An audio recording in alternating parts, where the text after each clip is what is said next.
அனைவருக்கும் வணக்கம். இந்த துப்புரவு பணியாளர்கள் இஷ்யூ சமீபத்தில் நடந்துட்டு இருக்கிறது உங்கள் எல்லாருக்குமே தெரிஞ்சிருக்கும். நம்ம கூட அது ரிலேட்டடான ஒரு காணொலி நேத்திக்கு போட்டிருப்போம். பார்க்காதவங்க ஐகார்டில் லிங்க் கொடுக்குறேன், போய் பாருங்கள். பல விஷயங்களை நம்ம அதில் அட்ரஸ் பண்ணி நிறைய பேசியிருக்கோம். இந்த காணொலியில் நம்ம என்ன பார்க்க போகிறோன்னா, தாவேகா தலைவர் விஜய் அவர்கள் அந்த போராட்டத்தில் ஈடுபட்டுக்கிட்டு இருந்தவங்களில் கொஞ்சம் பேரை அவர் ஆஃபீஸுக்கு வர வச்சிருக்காருங்க.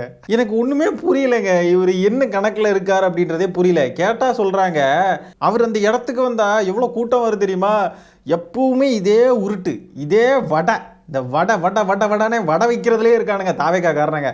அது வேற சென்ட்ரல் ரயில்வே ஸ்டேஷன் வர அவர் வர்றது தெரிஞ்சா அங்கே என்ன கூட்டம் ஆகும் தெரியுமா, எல்லாம் ஸ்தம்பிச்சிரும் தெரியுமான்றானுங்க. சரி, இப்போ இப்படி ஒரு காரணத்தை சொல்கிறீங்களே, அப்போ நீங்கள் நாளைக்கு வாக்கு கேட்குறதுக்குலாம் என்ன பண்ணுவார் விஜய் அவர்கள்? அவர் இறங்கி வரவே மாட்டாரா? அவர் வீட்டுக்குள்ளே இருந்துகிட்டு இருப்பார். எல்லாரும் அங்கே அவர் ஆஃபீஸுக்கு போகணும். அவர் நீங்கள் எல்லாரும் எனக்கு ஓட்டு போடணும் சரியா அப்படின்னு எல்லாரையும் வர வச்சு ஓட்டு கேட்பாரா? சரி, வரவும் வேண்டாம், நீங்கள் அறிக்கை விடாண்டாம், ஒன்றும் பண்ண வேண்டாம். என்ன அந்த மக்களுடைய போராட்டத்தை நீங்கள் இப்படி கொச்சப்படுத்துகிற மாதிரி நீங்கள் எல்லாரும் அங்கே கிளம்பி வாங்க, நான் உங்களுக்கு ஆறுதல் தெரிவிக்கணும், உங்களுக்கு நான் உங்கள் கூட பேசணும் அப்படின்னா என்ன அர்த்தம்? இதில் வேற மேடைக்கு மேடை ஏறி பேரறிஞர் அண்ணா அவர்கள் சொன்னதையெல்லாம் வேற கோட் பண்ணி சொல்லுவாங்க. மக்களிடம் செல், மக்களுடன் வாழ், அவர்களிடமிருந்து கற்றுக்கொள் அப்படின்லாம் அண்ணா சொன்னாங்க இல்லையா? அதை அப்படியே மேடைக்கு மேடை சொல்கிறது. எங்கேயாவது இவர் மக்கள்கிட்ட செல்கிற மாதிரி ஏதாவது பண்ணுறாரா? எவ்வளோக்கு எவ்வளோ டிஸ்டன்ஸ் விட்டு இருக்க முடியுமா மக்கள்கிட்ட, அவ்வளோக்கு எவ்வளோ தள்ளி தள்ளி இருக்காரு. பொத்தி வச்ச மல்லிகை மொட்டு அந்த சாங் விஜய் அவர்களுக்கு பக்காவாக சூட் ஆகும்னு நினைக்கிறேன். வீட்டை விட்டே வர மாட்டேங்கிறாரு. பொத்தி வச்ச புள்ள மாதிரி அப்படியே இருக்கார். சரி, இப்படி கூட்டம் கூடுறதையெல்லாம் பார்த்து பயப்படுறீங்க, அதை ஹேண்டில் பண்ண முடியாதுன்னு சொன்னால் எதுக்கு அரசியலுக்கு வரீங்க நீங்கள்? இது உங்களுக்கு முதலையே தெரியலையா? ஐயோ, அரசியல்னு வந்தால் நம்ம நிறைய இடங்களுக்கு போக வேண்டியது இருக்கும், மக்களை எல்லாம் சந்திக்க வேண்டியது இருக்கும், எப்படி இதெல்லாம் நம்ம சமாளிப்போம்? கூட்டம் கூடுமே, அந்த நேரம் நம்ம என்ன பண்ணுவோம்? இப்படி ஒர்க் ஃப்ரம் ஹோம் பாலிடிக்ஸ் எல்லாம் நீங்கள் அப்போவே யோசிச்சு வச்சுட்டீங்களோ? இந்த பிளானிங் எல்லாம் இல்லாமல் யாராவது இறங்குவாங்களா? இதெல்லாம் ரொம்ப அடிப்படையான விஷயம். ஏங்க, நான் எதிர்பார்க்காத விஷயமா இது இருந்துட்டுங்க, தெரியாமல் வந்துட்டேங்க அப்படின்னு சொல்லக்கூடிய ஒரு விஷயமா இருந்தால் கூட அதில் ஒரு லாஜிக் இருக்குது. இதையெல்லாம் அப்படி சொல்ல முடியுமா? தெரியவே இல்லைங்க, நான் இதை யோசிக்கவே இல்லைங்கன்னு சொல்ல முடியுமா? இதை தான் முதல்ல யோசிக்கணும். நீங்கள் ஒரு சினிமா பிரபலம், அரசியலில் இந்த மாதிரி நீங்கள் மக்கள்கிட்டலாம் போய் பேச வேண்டியது இருக்கும். இதெல்லாம் நம்ம பண்ணுனா என்ன ஆகும்? கூட்டம் கூடுமே, நம்ம எப்படி அதை சமாளிப்போம், இதுக்கு என்ன பிளான் வைக்கலாம் அப்படின்லாம் நீங்கள் யோசிச்சிங்களா? நம்ம போய் சந்திக்கலனாலுமே அது பிரச்சனையாகும், அது நம்மளுடைய அரசியலுக்கு அது நெகட்டிவாக தான் போய் சேரும். இதெல்லாம் எப்படி யோசிக்காமல் நீங்கள் களத்துக்குள்ளே வந்தீங்க? அப்போது உங்களை யாரோ பிடிச்சி தள்ளி விட்டுருக்காங்க இல்லையா? அதான உண்மை. அதையும் பாருங்கள், அவர் ஆஃபீஸுக்குள்ளே இங்கே லைட்டிங் செட்டப் எல்லாம் பர்ஃபெக்டாக ரெடியாகி வச்சு அவர் பர்ஃபெக்டாக ஷூட்டிங் பண்ணியிருக்காங்கங்க. பெர்ஃபெக்ட் லைட்டிங் எல்லாமே நீட்டாக இருக்கா? அதுக்கப்புறம் போடுறா இப்போ ஷூட்டிங்கை போட்டு கேமரா லைட்ஸ் ஆக்ஷன் அப்படின்னு சொன்னால் உடனே நடிக்க ஆரம்பிச்சிருவார் தலைவர்.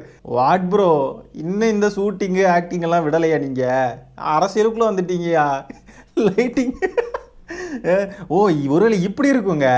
அங்கே போனாக்க, அங்கே போய் மக்களை பார்த்தாக்க அங்கே லைட்டிங் ஏதாவது இல்லைன்ற பிரச்சனை ஏதாவது இருக்குமோ? இல்லையே, ஒருவேளை இருக்குமோ, ஏதாவது லைட்டிங் பிரச்சனை இருக்கோ? அதெல்லாம் நல்லா இல்லை. லைட்டிங் டைரக்ஷன் இதெல்லாம் செட் ஆகாது நமக்கு. நம்ம ஆஃபீஸில் பெர்ஃபெக்டாக லைட்டிங் செட்டப்லாம் போட்டு நீட்டாக பண்ணிடலாம், அவங்கள இங்கே வர வச்சுருங்க அப்படின்னு சொல்லியிருப்பார். புஷி ஆனந்த் அதுக்குள்ளே வேலைகளெல்லாம் பார்த்துருப்பார் போல இருக்குது, இல்லைனா ஆதவர்ஜுனா பார்த்துருப்பாரு. இது ஒரு அரசியல் கட்சி மாதிரியா இருக்குது, ஏதோ சினிமா ப்ரொடக்ஷன் கம்பெனி மாதிரி இருக்குது. சரி, தாவேகாக்காரங்களே இதுக்கெல்லாம் பயங்கரமாக முட்டு கொடுத்துட்டு இருக்கானுங்க.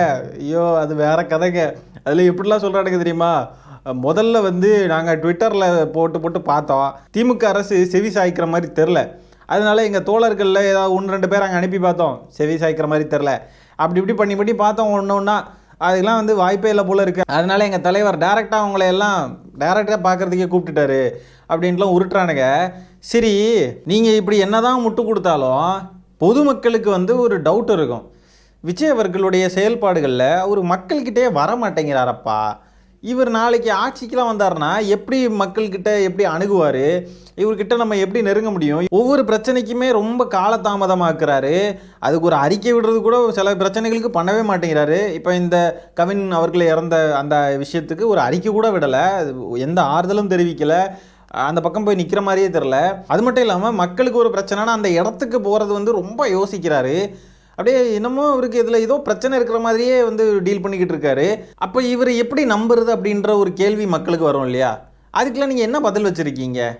எங்கள் அண்ணன் ஆட்சிக்கு வந்துட்டால் எல்லாம் கிழிச்சிடுவார் அப்படின்னு சொல்கிறீங்களா? ஆட்சிக்கு உட்கார்ந்தா மட்டும் எப்படி நீங்கள் இதெல்லாம் ப்ராப்பராக அணுகுவீங்க?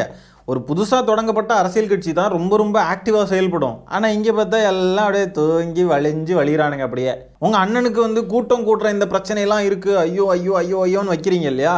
இப்போ அது ஒரு பிரச்சனையாக இருக்கிறப்போ நீங்கள் எப்படி சிஎம் ஆவீங்க? அப்போ சிஎம் ஆனாலும் வந்து கூட்டம் வரதானே செய்யும். இந்த கூட்டம் அப்படின்ற ஒரு பிரச்சனை இருக்க தானே செய்யும். அப்போ அதை எப்படி நீங்கள் ஹேண்டில் பண்ணுவீங்க சிஎம் ஆகிட்டீங்கன்னா? இதுதாங்க விஜய் அவர்கள் அந்த மக்களை கூப்பிட்டு வச்சு அவர் வந்து இந்த பேசியிருக்கார் பாருங்கள். இதில் நல்லா ஜூம் பண்ணி பாருங்கள். அங்கே சாய்பாபா இருக்கார். சாய்பாபா இருக்கிறது பிரச்சனை இல்லை, அது பக்கத்தில் பாருங்கள் சாமி படங்களுக்கு நடுவில் விஜய் அவர்களுடைய படம் இருக்குது. என்ன இது, என்ன இது? அலுவலகத்துக்கு வெளியில் தந்தை பெரியாருடைய சில, அலுவலகத்துக்கு உள்ள இப்படி வேறு மாதிரி நம்ம நடக்குது. சரி சரி ரைட், நம்ம இதை பற்றி பேச வேண்டாம். வெள்ளத்தில் பாதிக்கப்பட்ட மக்கள், அது மாதிரி இந்த மாதிரி தூய்மை பணியாளர்களுடைய பிரச்சனை, இப்படி யாருக்கு என்ன பிரச்சனை இருந்தாலும் எல்லாருமே கிளம்பி பனையூருக்கு தான் போகணும். பனையூரில் ஆஃபீஸுக்கு போனால் தான் அவர்கிட்ட ஏதாவது பேச முடியும். அவர் வரவே மாட்டார் எங்கேயுமே. இதில் இந்த செய்தி ஊடகங்கள்லாம் என்ன பண்ணிக்கிட்டு இருக்காங்க அப்படின்னு பார்த்தீங்கன்னா, இந்த செய்தியை போடுறாங்க. விஜய் அவர்கள் வந்து தூய்மை பணியாளர்களை சந்தித்தார் அப்படின்லாம் போட்டுக்கிட்டு இருக்காங்க. அது அப்படி போடக்கூடாது. தூய்மை பணியாளர்கள் தான் விஜய் அவர்களை போய் சந்தித்தாங்க, அதுதானே உண்மை. அவர் ஏதோ போய் சந்தித்த மாதிரிலாம் அது போர்ட்ரே ஆகுது. அவர் சந்திக்கவே இல்லை. இந்த தூய்மை பணியாளர்கள் தான் அவரை போய் சந்திச்சிருக்காங்க. செய்தி அப்படி தான் வெளியே வரணும். அவர் கூப்பிட்டுட்டார் அப்படின்னு சொல்லி தேடி போகக்கூடிய இந்த மக்களாவது யோசிக்கணும். இவர் இப்படி ஒரு எலைட் பொலிட்டீஷியனாக அவர் இருக்கார். அவர் வந்து யாரையுமே தேடி வர மாட்டேங்கிறாரு. நம்ம என்னத்துக்கு போகணும்? நமக்கு ஒரு பிரச்சனைன்னு நம்ம யோசிக்கிறோம், நம்ம அந்த போராட்டத்தை நம்ம முன்னெடுத்து பண்ணுறோம். நம்ம பிரச்சனைக்கு அவங்க தான் வரணும். அவங்க தான் அரசியல் கட்சி ஆரம்பித்து அரசியல் பண்ணுறோன்னு சொல்லி வந்திருக்காங்க.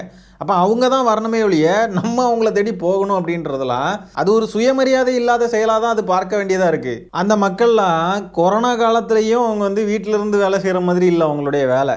அவங்களுடைய வேலை வந்து அவங்க தெருவில் இறங்கி அவங்க கஷ்டப்பட்டு வேலை பார்த்தாங்க. அந்த நேரத்தில் கூட அவங்களால லீவ் எடுக்க முடியல, அந்த மாதிரி அவங்க கஷ்டப்பட்டாங்க.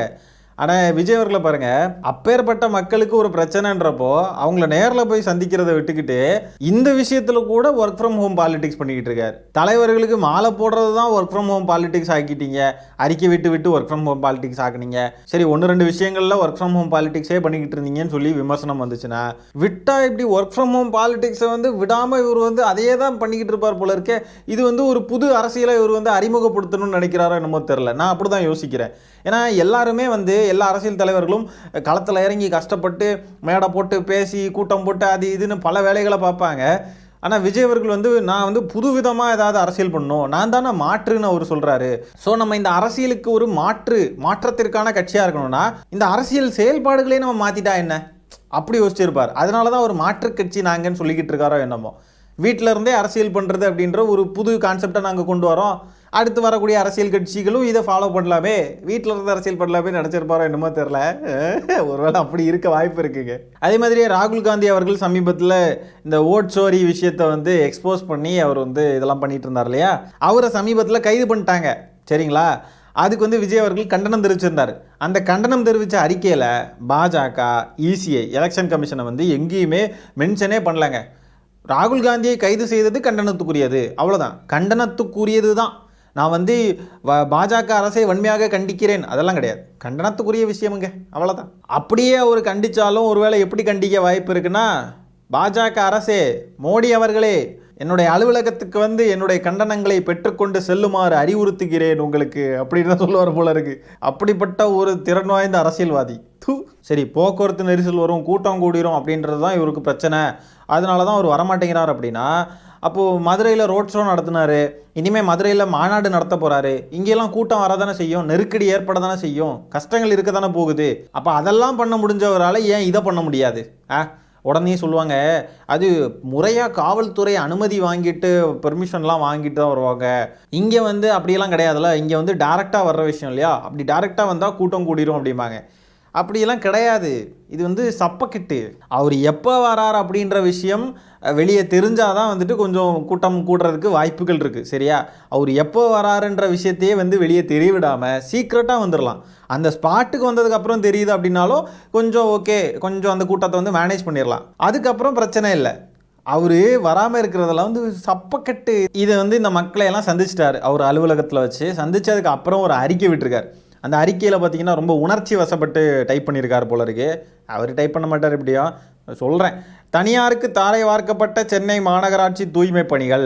தூய்மை பணியாளர்களின் வாழ்வாதாரத்தை நாசமடிக்கும் நடவடிக்கை வன்மையாக கண்டிக்கத்தக்கது அப்படின்னு போட்டிருக்காரு. ஃபார் யுவர் கைண்ட் இன்ஃபர்மேஷன், அது ஆல்ரெடி தனியார்கிட்ட தான் இருந்துச்சு. அப்படி அவருக்கு தனியார்கிட்ட கொடுத்தது தான் பிரச்சனைனா, தனியார்கிட்ட யார் எழுதி கொடுத்தாங்களோ அவங்கள பார்த்து கேட்கணும். இங்கே வந்து எதுக்கு கேட்டுக்கிட்டு இருக்காப்புல? திமுகவுக்கு எதிராக பேசுகிறதுக்கோ ஏதாவது எதிராக செயல்படுறதுக்கோ ஏதாவது ஒரு வாய்ப்பு கிடச்சிருச்சுன்னா பாஞ்சு கடிக்கிறது. என்ன பிரச்சனை, இதுக்குள்ளாடி என்ன அரசியல் பிரச்சனைகள் இருக்குது, இதை வந்து அரசு வேலையாக்குனா என்னென்ன கான்சிக்வன்சஸ் வந்து வர வாய்ப்பு இருக்குது, இதுக்கு பின்னாடி என்னென்ன இருக்குது ஏதுன்னு ஒன்றுமே அவருக்கு வந்து அதெல்லாம் பற்றி பிரச்சனை கிடையாது. எல்லாரும் திமுகவை பேசுகிறாங்க. சரி, நம்மளும் இதை ஒரு பிரச்சனையாக எடுத்து திமுகவை பேசுவோம். நமக்கு நாக்பூர் கொடுத்துருக்கிற அஜெண்டா அது தானே, நம்ம பண்ண வேண்டிய வேலை இதுதான், பெர்ஃபெக்ட் பண்ணுவோம் அப்படின்னு சொல்லி பண்ணிக்கிட்டு இருக்காப்புல. திமுகவை பற்றி மட்டும்தான் பேசணும் இல்லையா? அதிமுகவை பற்றி பேசுகிறவே கூடாது. அதிமுக, பாஜக இந்த வார்த்தைகள்லாம் வாயிலே வந்துடாது. பாஜகவை கொள்கை எதிரி அப்படின்னு நாங்கள் சொல்லுவோம். ஆனால் எதிர்க்கிறப்ப பார்த்தீங்கன்னா அதை எப்படியாவது அதை பூசி முழுகி அந்த பேரையே வராமல் வந்து ஏதாவது பண்ண முடியுமா பாருங்கள். இந்த டைப் பண்ணுற நபர்கிட்ட சொல்லிடுவாங்க போல இருக்குது, ஏங்க பாஜக பேர் வரக்கூடாது, அது வந்து ஏதாவது பண்ணி அதை வந்து மாற்றிருங்க சரியா, அந்த மாதிரி தான் வந்து ஏதோ பண்ணுவாங்க போல இருக்குங்க.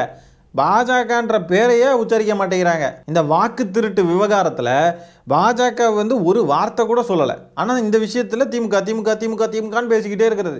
அதிமுகவை பற்றி பேச வேண்டிய இடத்துல ஏதாவது பேசுகிறாரா? பேச மாட்டாங்க. எல்லாருமே திமுக ஏதாவது பேசுகிறாங்களா? அப்போ இதில் வந்து ஏதோ திமுகவால் தான் அப்போ தப்பு இருக்குது, பேசுவோம் அப்படின்னு சொல்லிட்டு பேசிக்கிட்டு இருக்காரு. இப்போ இந்த அஜித்குமார் அவர்கள் இந்த போலீஸ்காரங்களால் துன்புறுத்தப்பட்டு அவர் இறந்தார் இல்லையா, அந்த சம்பவத்துக்கு விஜய் அவர்களுடைய பொலிட்டிக்கல் மூவ்ஸ் எல்லாம் இருந்துச்சு. அடுத்ததாக கவின்குமார் அவர்களுடைய இஷ்யூ நடந்துச்சு, அதில் வாயே திறக்கலை. அடுத்ததாக இந்த தூய்மை பணியாளர்கள் இஷ்யூ நடக்குது, இதுக்கு வந்து அவருடைய பொலிட்டிக்கல் ஆக்டிவிட்டீஸ்லாம் இருக்குது. இப்போது கவின்குமார் அவர்களுடைய இறப்பு, அதில் வந்து அவர் வந்து ஏதாவது பேசணும், அதுக்கு அவருடைய அரசியல் நிலைப்பாட்டை வந்து தெரிவிக்கணும் அப்படின்ற விஷயத்தை ஏன் அவர் பண்ணவே இல்லை? இதை நம்ம எதிர்பார்ப்போம் இல்லையா? அது என்ன சாதாரணமான விஷயமா? இதை பற்றியெல்லாம் பேசணுன்ற அவசியம் இல்லை. இது நம்ம தமிழ்நாட்டு பிரச்சனையே கிடையாது, இது வந்து நம்மளுடைய அரசியல் பிரச்சனையும் கிடையாது, அதை பற்றி பேச வேண்டாம் விடுங்க அப்படின்னு சொல்கிற மாதிரி ஒரு விஷயமா? அதுதான் இருக்கிறதுலே ரொம்ப ரொம்ப முக்கியமான விஷயம். அப்போது ஒன்று திமுகவை பற்றி பேசுகிறதுக்கான விஷயமா இருந்தால் மட்டும்தான் நான் அதை பேசுவேன் அப்படின்ற ஒரு விஷயத்தையும் அவர் பண்ணுறார். அதுதான் அவருடைய அரசியல் நிலைப்பாடு. அப்படி இல்லை அப்படின்னா அது வந்து ஜாதி பிரச்சனை, இதெல்லாம் வந்து ஆர்எஸ்எஸ் சங் பரிவார் நம்மளை கடிச்சு வச்சுருவாங்க, அந்த மாதிரிப்பட்ட பிரச்சனைகள் அப்படின்னு சொன்னால் அதுக்கு வாய் திறக்கவே மாட்டார். அப்போது இப்படிப்பட்ட ஒரு கேடுகட்ட அரசியல் பண்ணுற நபரை எப்படி நம்ம தமிழ்நாட்டு மக்கள் தேர்ந்தெடுப்பாங்க? வாய்க்கு வந்து சொல்லிக்கிட்டு திரிகிறது நாங்கள் தான் சிஎம் 2026. நடிகை த்ரிஷா அவங்களுடைய வீட்டில் இருக்கக்கூடிய நாய்க்குட்டியை வந்து நேரில் போய் பார்ப்பார் இல்லையா? நாய்க்குட்டியை நேரில் போய் பார்த்து வைக்கிறதுக்கு முடிஞ்ச ஒரு நடிகர் சரி தாவேகா கட்சி தலைவர் நடிகர்னு வருது பாருங்க, அவர் வந்து இந்த மக்களை வந்து பார்க்க மாட்டார். இவ்வளோ சீரியஸான விஷயம். அப்போ மக்கள் பிரச்சனை நீங்கள் என்னவா அணுகுறீங்க அப்படின்ற கேள்வி தானே வருது. வெளியில் வெயில் அடிக்கும், இல்லைனா மழை பெய்யும், இல்லைனா வந்து வேர்க்கும் ஒழுகும், கஷ்டமாக இருக்கும் இல்லையா? அதுதான் பிரச்சனை இல்லையா?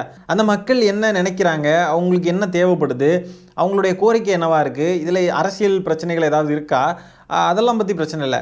நம்ம எதுக்கு அங்கே போயிட்டு அவங்கள கூப்பிட்டு வச்சு அவங்களோட இதெல்லாம் வந்து பேசுவோம்.